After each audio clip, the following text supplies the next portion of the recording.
Imagine, if you will, being an adult living at the end of the 1920s. Your generation seemed to be defined as the Roaring Twenties. You find yourself seeking out the nearby underground nightclub with your friends during the Prohibition to have a couple drinks. As you get there, the unbelievable sounds of jazz fill the room. You can see women dressed in dresses, showing most of their legs as they dance with the men to the beat of the music. Without a care in the world, your life was unexpectedly going to be different tomorrow. The Great Depression is to be known as America's worst economic downfall. Only a few years before the Great Depression, World War I had just ended, which did the United States into debt. Germany, being one of the debts, had to borrow $33 billion from the United States to pay back France and Great Britain. Therefore, this would be the start of what would bring the United States into its downfall. First, with a weak banking system that would lead to the stock market. Next would be tariffs and the results of them, and finally, it'd be unemployment from factories and farmers.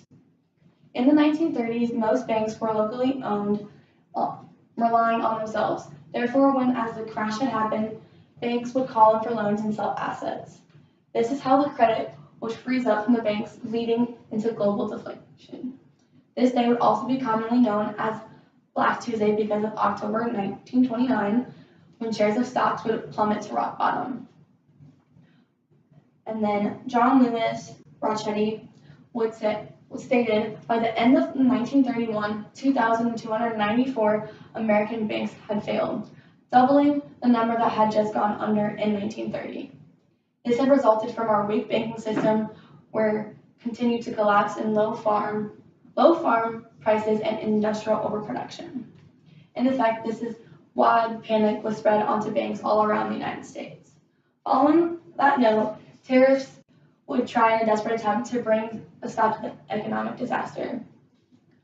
Fordney-McCumber tariff of 1922 was foreign goods continuing into the United States would cost much more to buy compared to normal goods already made in the United States, which was to protect American manufacturers and farmers from foreign companies. Next would be the Hawley-Smoot tariff of 1930. This act was very considerable, making rising tariffs more difficult for European nations to conduct trade, and then the European countries would put their high tariffs back onto us.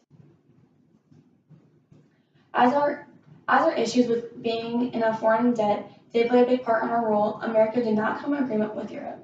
The disagreement was the gold standard, which was the price to determine the currency of a country. If both would have just came to an agreement, this would have been to devalue the currency and put money into both of their economies. And then even though Hoover tried to protect the factories and farmers, it still did not help unemployment through the country. As global deflation would happen, it led prices dropping, businesses cutting costs and laying off workers, where this led to the people not being able to purchase anything. Banks could not loan money to employers, and employers could not borrow money from the banks to give to employees. So then businesses would be bankrupt and left workers unable to purchase goods that would keep businesses open. And then farmers had expanded enormously during World War I to supply food for the soldiers. Farmers would also struggle with trying to purchase new machines that were needed during this time because of their expansion that led farmers into financial debt. Overall, according to Gene Simile, the Library of Economics and Liberty, said unemployment was starting to approach 15 million people, or 30% of the workforce. As President Hoover was no longer the president in 1933, Teddy Roosevelt would become a knight in shining armor to America. The Great Depression had more than one way when it came to figuring out what led to the situation to happen. And thanks to Teddy Roosevelt, the New Deal would help with laws, programs, and social reforms that would help our economic crisis. Teddy Roosevelt also put into the face of Americans that every downfall has an upside, whether it is having a weak banking system and learning from that, tariffs, and changing them, and unemployment and figuring out jobs for those people. Remember to enjoy the times that you have with family and friends because you never know if another economic crisis is going to happen. And also, if somebody asks you what your favorite president is, make sure you say Teddy Roosevelt.